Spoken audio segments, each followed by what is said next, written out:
Salut à tous, j'espère que vous allez bien. Alors, si c'est la première fois que tu me découvres, je te demanderai de t'abonner, d'activer la cloche des notifications, de liker, de partager massivement la vidéo et de nous laisser également des commentaires. Alors, si c'est le fait, je te dis merci pour ton geste.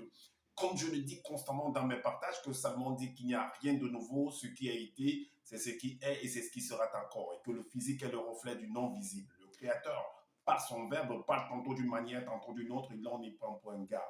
Alors, toi qui m'écoutes aujourd'hui, si tu ne prenais pas garde autrefois, dès à présent, commence à prendre garde par rapport à ce que tes yeux peuvent voir, tes oreilles peuvent entendre, tes sens peuvent capter au travers de la nature. Analyse bien la situation, retiens ce qui est bon et ce qui est mauvais, bien entendu, et transmets-le à tes enfants afin qu'ils puissent sortir de l'ignorance.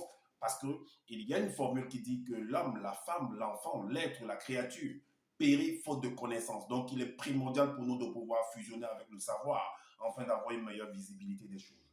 Et encore, nos pères, nos mères, dans les temps d'autrefois, ont toujours eu à appuyer leur dit par des métaphores, des énigmes, des paraboles, des dictons, des proverbes, en utilisant les éléments de la faune et de la flore. Ils ne peuvent pas aller au-delà, car la loi du Créateur le veut ainsi. Nous sommes tous contenus dans un globe. Je dis bien, je pèse mes mots, personne ne peut sortir, ne peut y entrer. Alors, je reviens encore vers vous pour un décryptage, pour une analyse profonde par rapport à une sortie qu'a produit ce personnage de Zululassan, ce faux prophète, ce faux pasteur, qui s'est érigé en disant qu'il est le deuxième de la création, qu'il a assisté à toutes les choses, qu'il est le seul enseignant. Donc, il a fait une sortie par rapport à l'influence des dieux grecs dans le quotidien.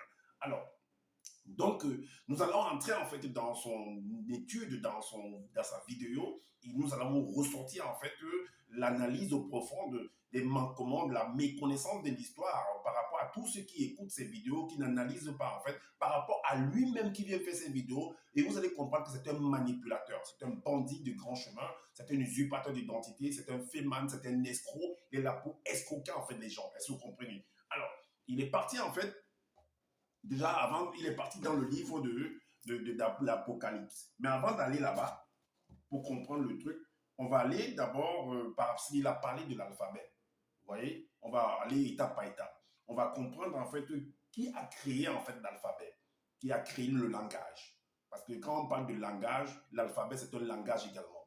Ce sont des lettres en fait qui, à partir de ces lettres-là, ça permet de créer des mots. Ça permet même des mots et ça permet de créer des phrases. Donc, c'est un langage. Il y a le langage parlé, il y a le langage écrit, il y a le langage gestuel, il y a le langage, il y a le langage, en fait, il y a beaucoup, il y a le langage musical, il y a le langage gestuel, il y a le langage imagé, il y a le langage par des motifs également.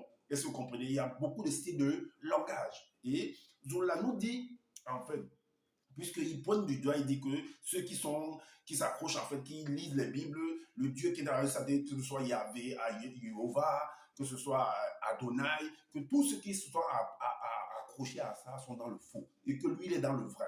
Et vous allez comprendre, en fait, comme je le dis constamment, que Zoula fait la même chose que ces gens-là font. Et pourtant, il est là pour les critiquer. Il est là pour les pointer du doigt. Il est là pour dire qu'ils sont des démons. Il est là pour dire qu'ils sont dans l'erreur, qu'ils vont aller en enfer, qu'ils vont aller au séjour des morts, peu importe le langage qu'il utilise, que lui, par contre, lui, il va au paradis. Est-ce que vous comprenez? Alors, néanmoins, dans le livre de la Lune écrit que dans Exode chapitre 12, c'est très très important ce que Zola a écrit là. Il dit qu'il n'y a qu'un seul créateur et que c'est Tété et que c'est l'aube en fait. Et qu'en dehors de lui, il n'y a pas d'autre créateur. C'est le seul créateur. Alors comment les Grecs, dont tu viens présenter en disant que non, les dieux grecs et tout et tout. Alors, ils ont créé quoi? S'ils ont créé quelque chose, ça veut dire que il y a plusieurs créateurs en fait. Et que ton lobe n'est plus le créateur unique. Alors, s'il n'y a qu'un seul créateur unique, ça veut dire que c'est lui qui a créé l'alphabet. Alors, on est d'accord. Maintenant, on va aller c'est là où il est parti dans Apocalypse chapitre 22 au verset 13. Il est dit là que je suis l'alpha et l'oméga, le premier et le dernier, le commencement et la fin. En fait, il prend ce verset-là pour démontrer qu'en fait, alpha et oméga, c'est l'alphabet grec. Donc, ça veut dire que c'est les dieux grecs que si tu t'as appuyé sur la Bible, en fait, si c'est ça, en fait, ta référence, que tu adores les dieux grecs. Est-ce que vous comprenez? Mais vous allez comprendre que l'alphabet, en fait, est utilisé par tous les hommes et les femmes, tous les êtres sur la terre. Tous les êtres sur la terre. Alors, maintenant, Vu que il nous a démontré également dans son livre qu'il n'y a qu'un seul créateur. Donc, les Grecs ne peuvent pas venir créer quelque chose si l'Oba n'a pas fait avant.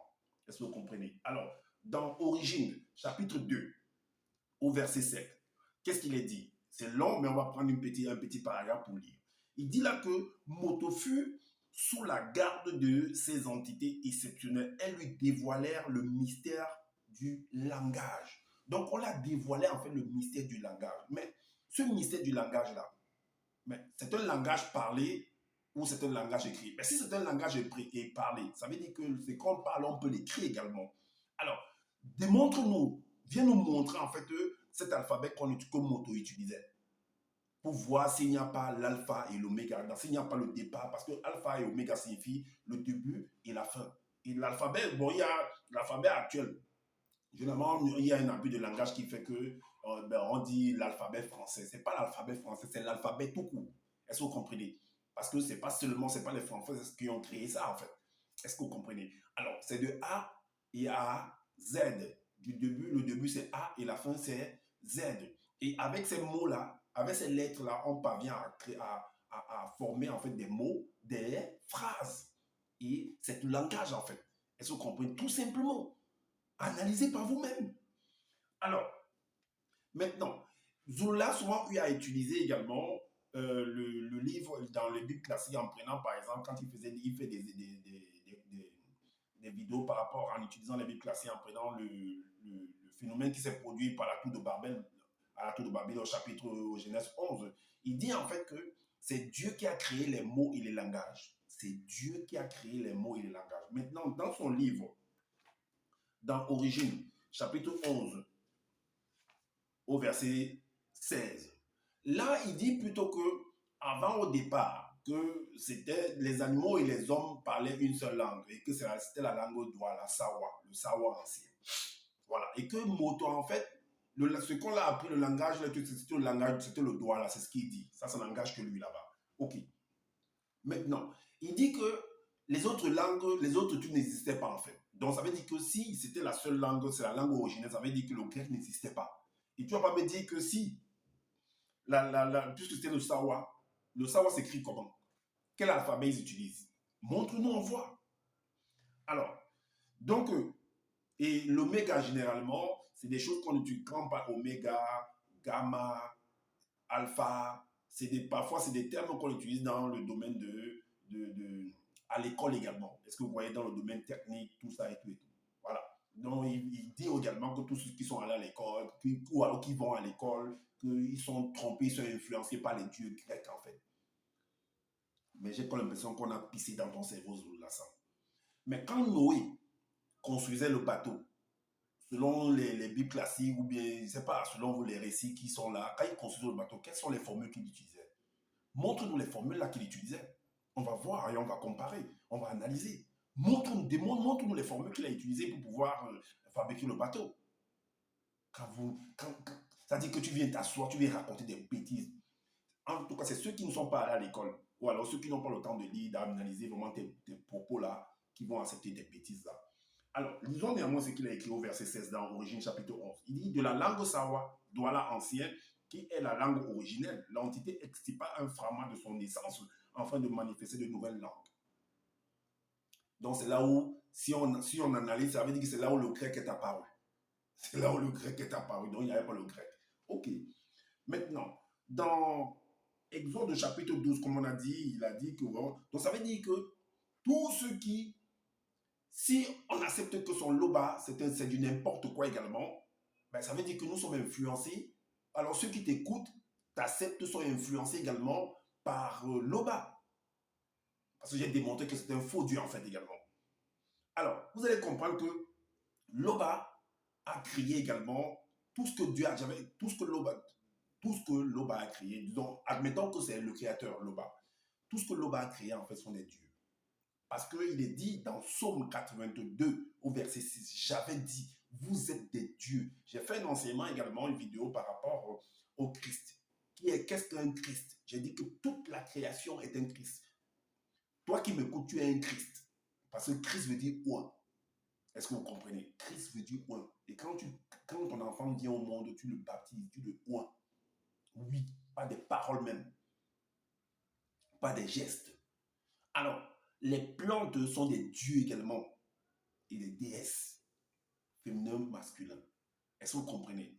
Alors, vous allez voir que nous sommes influencés d'une manière ou d'une autre par la nature. Parce que Zoula est parti également dans sa vidéo là, en disant que des planètes, Mercure, Neptune, que tous ces noms-là, c'est des noms grecs et que nous sommes influencés par tout ça en fait. Mais vous allez comprendre ce que... Parce que Zoula lui-même ne connaît pas la définition.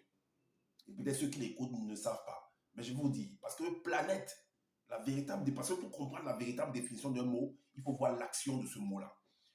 Planète ou astre, c'est la même chose, c'est des synonymes. Astre et planète, c'est la même chose.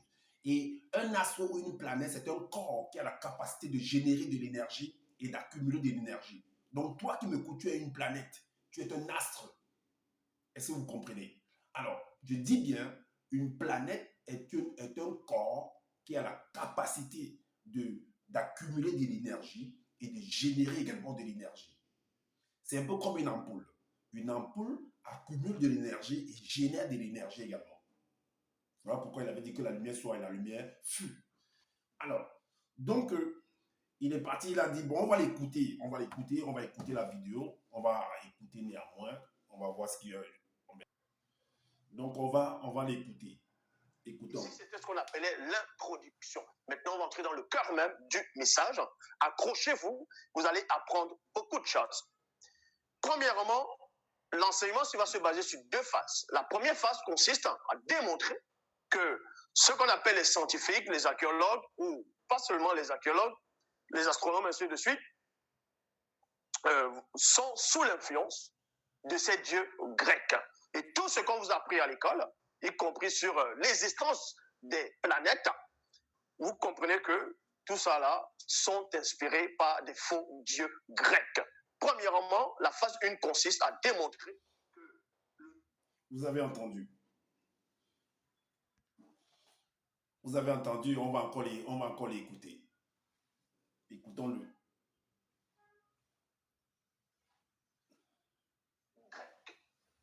Et ensuite, il y a la Terre. Vous voyez, ils vont aussi dire la Terre. Dans les planètes, quand ils vont compter, ils vont mettre aussi la Terre dedans. Maintenant, on vous dit ici, c'est là où on vit ensemble. Ça, c'est logique. La Terre est là où nous tous, nous vivons ensemble, dans le plan visible et physique. Mais maintenant, on vous dit ici, la Terre, c'est là où on vit ensemble. La Terre s'est formée il y a de cela 4,567 millions d'années de la vie en vue, c'est-à-dire que la vie a vu le jour quelques millions d'années plus tard. Et la Terre, dans la mythologie grecque, c'était Gaïa, puisque c'est Gaïa qui a enfanté la vie. C'est Gaïa qui a enfanté c'est-à-dire les géants, les titans, ainsi de suite.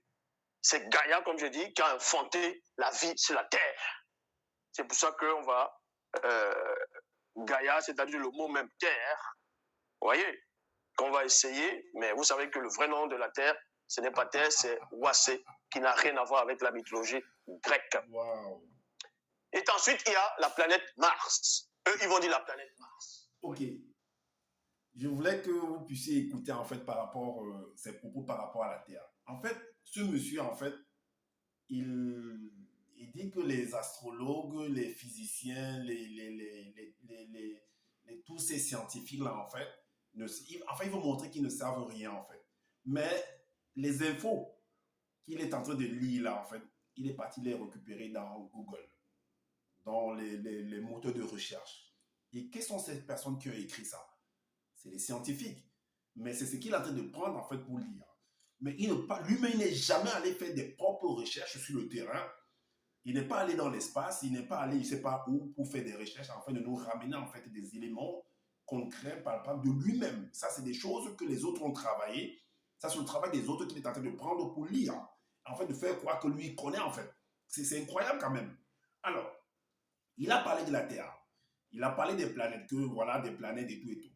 Ok, on va entrer dans son livre, on va voir que les gens sont influencés par Mercure, tout ça.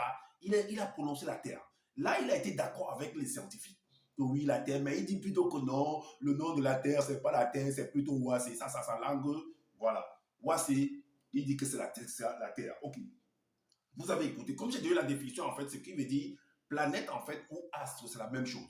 Un astre ou une planète, c'est un corps qui a la capacité, en fait, de générer de l'énergie et d'accumuler également de l'énergie.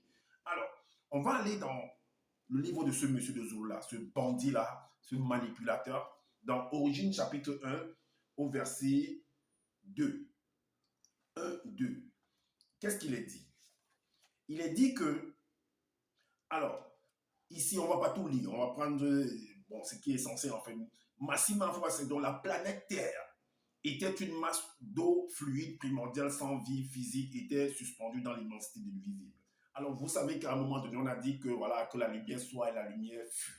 En fait, que la Terre, cette Terre, en fait, a donné de la lumière. En fait, c'est pour dire que c'est un corps qui a la capacité de générer de l'énergie et d'accumuler également de l'énergie. Et c'est une planète. Et c'est un astre, en fait. Alors, maintenant, dans le verset 14, qu'est-ce qu'il est dit? Il est dit que l'eau bat pas la manifestation de sa volonté, déclarant encore, il dit qu'il y ait des océans d'astres dans l'étendue du grand voile visible destiné à opérer le mouvement de séparation entre le jour et la nuit, à servir de signe à venir pour les divisions temporelles, pour les manifestations phénoméniques universelles et pour les mutations ontologiques des êtres.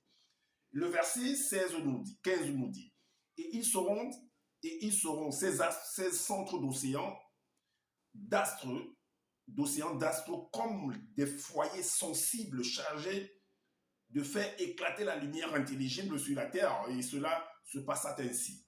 Le verset 16 nous dit, l'aube après la manifestation de la volonté fit ainsi les deux principales sources d'astres de lumière, le soleil pour l'illumination majeure sur les êtres, comme puissance durant le jour, et la lune mystérieuse, la lune pour l'illumination majeure sur les êtres comme puissance durant la nuit.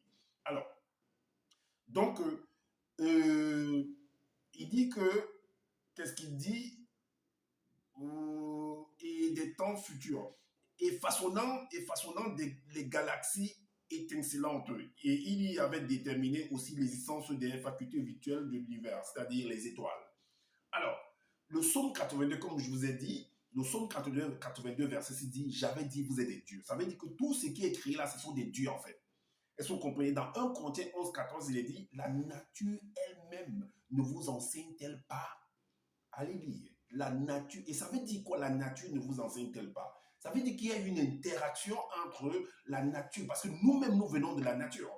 Donc, il y a une interaction entre toi et la nature et ton environnement. Donc, il y a une transmission. Interaction veut dire transmission. Donc, il y a un échange entre toi et ton environnement et ta nature, entre le soleil et toi, entre la terre et toi, entre la lune et toi, entre les étoiles et toi, parce que toi aussi tu es un astre comme eux aussi sont des astres. Tu es une planète comme eux aussi sont une planète en fait, selon la définition que j'ai eu à donner. Alors, dans l'évangile caché de Koudoumane, vous allez voir ce que son Jésus que lui il a inventé, ce qu'il va dire. Il dit ici, Dieu qui s'appelle la lumière, parce qu'au chapitre 29, verset 1, il dit, plus tard, Dieu qui s'appelle accompagné de ses apôtres s'écria, je suis l'astre, donc je suis une planète, je suis une étoile, je suis un astre, je suis l'astre lumineux qui rayonne dans le visible, le non-initié qui me suit ne marchera point dans la froideur des ténèbres, mais il aura la lumière de la vie. Donc, ça veut dire que si on analyse ce qui est ce verset, ça veut dire qu'il y a une interaction entre son Jésus-là, qu'il appelle Dieu qui s'appelle, et ses disciples. Donc il y a un échange entre les deux. Est-ce que vous voyez? De la même manière qu'il est un astre, c'est comme ça qu'eux aussi sont des astres. Oui. Maintenant, on va aller dans Isaïe 14, 12. Isaïe 14, 12 dit quoi? Isaïe 14, 12. Isaïe 14 au verset 12. Il est dit que par rapport, bon, Zoula prend ce verset en disant que non, c'est Satan, ça s'adresse à Satan, tout ça et tout et tout. Bon, ça n'engage que lui là-bas. Alors, disons néanmoins ce qu'il a écrit, dit, te voilà tombé de la réalité de l'une des demeures du grand ordre des choses. Étoile brillante du matin, Lucifer, fils de l'aurore, tu es abattu à terre, toi le vainqueur des nations. Donc, il a la même identité que son Jésus, le Jésus de Zoula. En fait, ce verset 12, en fait, est identique à Évangile caché de Koudoumane, chapitre 29 au verset 1. Tout simplement, c'est pourquoi je dis que nous sommes tous des êtres, nous sommes des planètes en fait. Alors, donc on vient de finir avec ce côté-là. Alors, on va maintenant dans une deuxième phase qui est l'influence de Dieu par les symboles et les marques. Alors, Zola, on va écouter la vidéo. On va écouter la vidéo, on va mettre... Ok, on va écouter ce personnage de Zola. On va l'écouter en fait, vous allez écouter ce qu'il va dire. Donc voilà, on va écouter ce personnage de Zola. On va l'écouter. Vous allez dire par rapport à l'influence des dieux, il dit l'influence des dieux par les symboles et les marques. On va d'abord l'écouter. Écoutons-le. Là, on va dans la deuxième phase. L'influence des dieux grecs dans les symboles et les marques, c'est-à-dire de vêtements, de voitures, ainsi de suite, de votre quotidien. Parce qu'il y a des personnes qui sont dans des religions bizarres. De toute façon, toutes les religions sont bizarres. Les religions dites révélées, et ils vont se dire que les dieux, c'est la seule divinité, les dieux, c'est le seul Dieu, il faut parler vers d'autres dieux, mais ils vont porter des vêtements, des marques, à l'effigie des dieux grecs, sans même savoir. Ils vont dépenser les sous pour porter les habits avec l'effigie d'autres divinités, et ils vont aller faire la prière avec ces habits, et ils vont vous dire que leur Dieu à eux est le Dieu unique, qu'il ne faut pas associer les dieux avec d'autres, soi-disant idoles ou divinités. Mais ils portent les effigies des dieux grecs. Ok, vous venez d'entendre ce qu'il vient de dire. Parce qu'il dit que les autres, en fait, ils portent en fait des vêtements aux effigies en fait des dieux grecs et ils vont prier et ils se plaignent que non, que voilà, que les autres c'est des idoles. Mais regardez bien, regardez le vêtement que Zoula porte là. Vous avez vu le tricot qu'il porte là, le tricot qu'il porte là, c'est à l'effigie de qui? Si vous voulez, je vous montre encore d'autres vidéos, hein, d'autres images en fait. C'est à l'effigie de qui? C'est tous ces vêtements qu'il porte là, c'est à l'effigie de qui? C'est son effigie qui est sur le truc, non? Mais ces adeptes ne portent pas ça. Ils ne prient pas avec ça. Ils ne font pas des réunions avec ça. C'est l'effigie de qui? C'est l'effigie de qui? Tous ces vêtements-là que vous portez là, c'est l'effigie de qui? Hein? Hein, Zoula? Ça là, c'est l'effigie de qui? C'est la tête de qui ici là? Tu accuses les autres, pourtant tu fais la même chose. C'est ce que vous avez fait, vous avez floqué en fait, c'est ta marque ici, non? Avec ta tête. Voilà ça. C'est ce qui est sur ton tricot là, que tu portes là en train de faire la vidéo là actuellement. Que non, voilà, que les marques, vous portez des marques aux effigies des dieux grecs. Ça, c'est l'effigie de qui? Ça. C'est pas ta tête qui est là, Zoula. Que non, les voitures que vous... Ah, donc toi, tu ne montes jamais dans les voitures. Quand tu vois, tu prends l'avion là. C'est l'avion là à quelle marque? C'est quelle marque d'avion? L'avion apporte la quelle marque? C'est toi qui as fabriqué ça? Quand tu prends les métros, tu voyages. Quand tu manges les nourritures, tout ça. Quand tu portes les chaussures, c'est quelle marque? C'est quelle marque? Quand tu portes les chapeaux, c'est quelle marque? C'est toi qui as fabriqué ça? Vraiment, que vous êtes, toi-même, tu es vrai, tu es influencé, tu ne peux pas imaginer, petit bandit que tu es.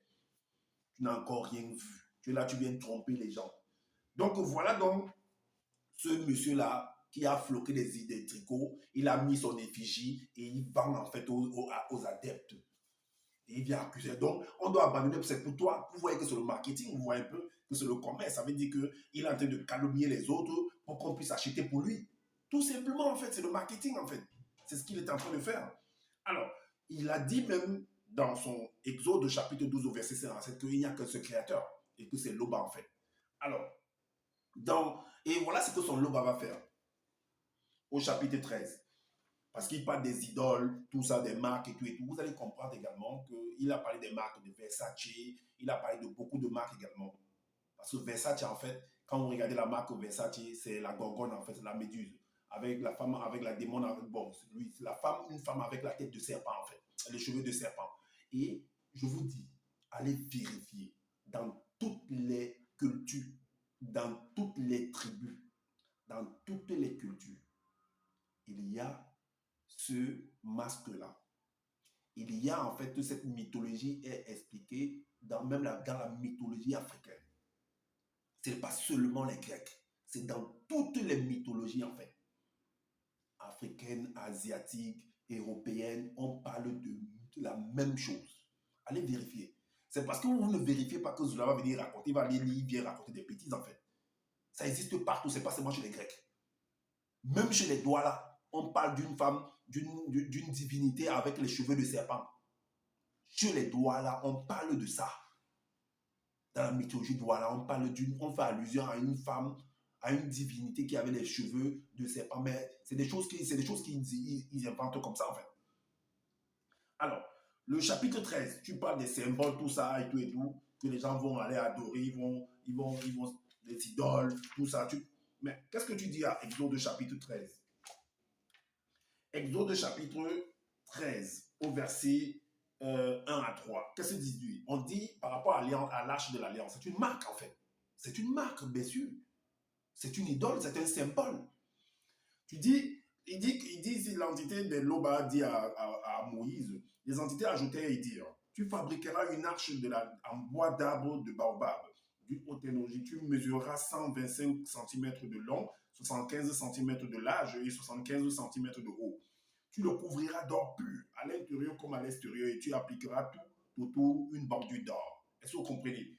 Et dans le livre de Nombre, chapitre 21, livre de Nombre, chapitre 21, verset 1 à 4, qu'est-ce que tu dis? C'est un symbole également que les gens se sont inclinés sur ça pour pouvoir adorer, en fait, pour pouvoir rendre un culte. Mais cette arche de l'alliance-là, quand on a fabriqué ça, c'est bien écrit dans ton livre qu'on a dit de mettre ça dans une chambre. Et quand on met dans une chambre, c'est pour faire quoi avec? C'est pas pour faire un culte. Lisons néanmoins Nombre 21, chapitre 21, verset 1 à 4. Tu dis quoi là? Tu dis que l'entité des châtiments en charge du domaine de la nature envoya contre le peuple des puissantes entités hybrides sous forme de dragon serpent, connues sous le nom de séraphins brûlants, qui mordaient spirituellement une grande partie du peuple et il mourut beaucoup de monde du peuple non initié. Le reste du peuple non initié se rendit auprès de Moïse pour lui dire, nous avons péché et en nous souillant avec les femmes blanches, sans ça n'engage que toi, et sans mêler. Supplie donc l'entité des châtiments en charge du domaine de la nature et d'éloigner ces séraphins brûlants. Moïse se mit à prier Loba en faveur du peuple. L'entité lui répondit, deux points. Façonne un dragon serpent brûlant et cloue-le droit sur le poteau, ses membres supérieurs superposés en haut, au-dessus de sa tête. Cloue aussi ses membres inférieurs superposés vers le bas, puis élève-le. Quiconque aura été mordu le regardera par les yeux de son esprit, aura la vie. Alors, sauve. Boussé façonna donc un ouïa brûlant et fit ce que l'entité lui ordonna. Dès lors, toute personne qui avait été mordue spirituellement par un ouïa brûlant et le regardait par les yeux de son esprit avait la vie sauve. Ça, c'est un symbole. Et en Égypte, là-bas, on prend bien les symboles là pour faire, par exemple, dans les awad, on prend la façon de s'habiller, c'est pour faire des trophées avec. Donc, toutes les tribus ont ça. Tu racontes même quoi? Non, les dieux grecs, non, c'est ici et tout et tout. Ça, ce qu'on vient de là, ce ouïa brûlant là, c'est quoi? C'est pas un symbole? C'est pas une idole? On va dans Origine chapitre 3. Origine chapitre 3, verset 7.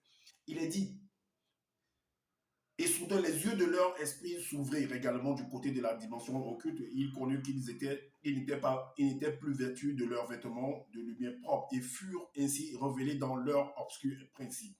Il fit alors naître au-dessus d'eux une élévation ombreuse de voile de tristesse mutuelle et de déchirement. Et se firent pour leur corps physique des vêtements.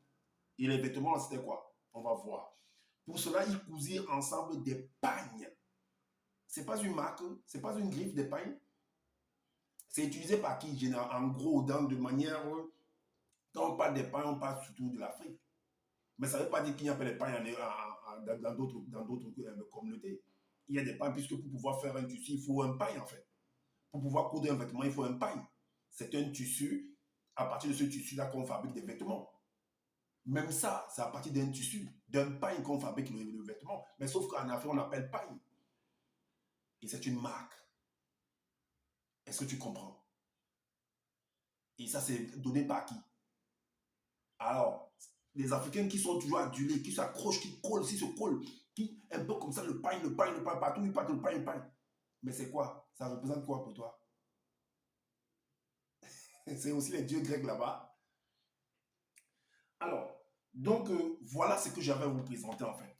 Pour vous montrer que Zola, en fait, c'est un petit manipulateur. Et moi, je réussis toujours à l'attraper. Parce que je connais sa méthode. Je connais comment il travaille.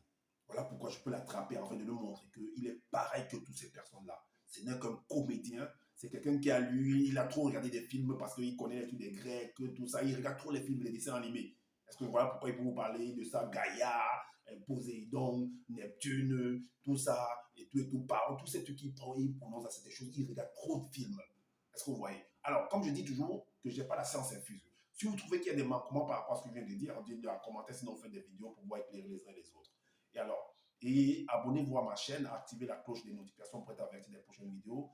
Likez, partagez massivement et voilà, laissez-nous des commentaires et prenez soin de votre famille et prenez soin de votre santé. C'est important pour le combat futur. Je vous dis à bientôt pour une prochaine vidéo. Ciao.